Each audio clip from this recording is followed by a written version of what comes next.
शादी के सिर्फ 3 घंटे बाद दुल्हन अचानक सबके सामने गायब हो गई और उसकी जगह खड़ी थी वही नौकरानी, लेकिन अब वो पहले से भी ज्यादा खूबसूरत थी। किसी को कुछ समझ नहीं आया, पर असली दुल्हन अभी जिंदा थी। राजपुर गांव में आरव की शादी मीरा से हुई थी।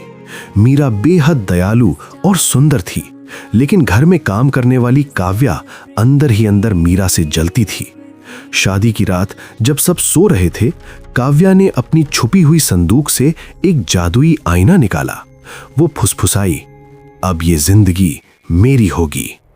जैसे ही मीरा ने उस आईने में देखा, उसकी परछाई गायब हो गई और अगले ही पल वो एक सफेद कबूतर बन गई।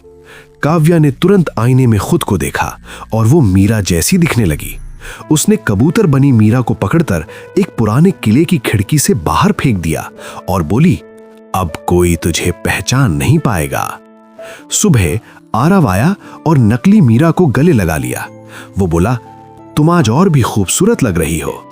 काव्या मुस्कुराई और अपने नए जीवन का मजा लेने लगी।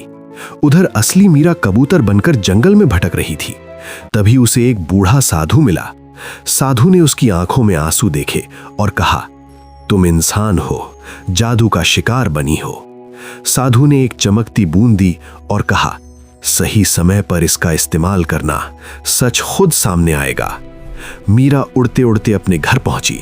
अंदर काव्या सबके सामने नाच रही थी।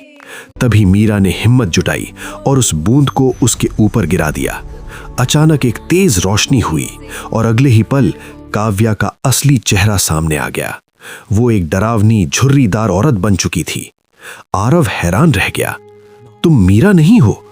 काव्या भागने लगी, लेकिन गांव वालों ने उसे पकड़ लिया और हमेशा के लिए भगा दिया। मीरा वापस अपने असली रूप में आ गई और इस बार सबने उसे गले लगाया, क्योंकि अब सच सामने था। लेकिन सोचने वाली बात यह है, अगर वो साधु नहीं मिलता तो क्या मीरा हमेशा के लिए एक कबूतर बनकर रह जाती?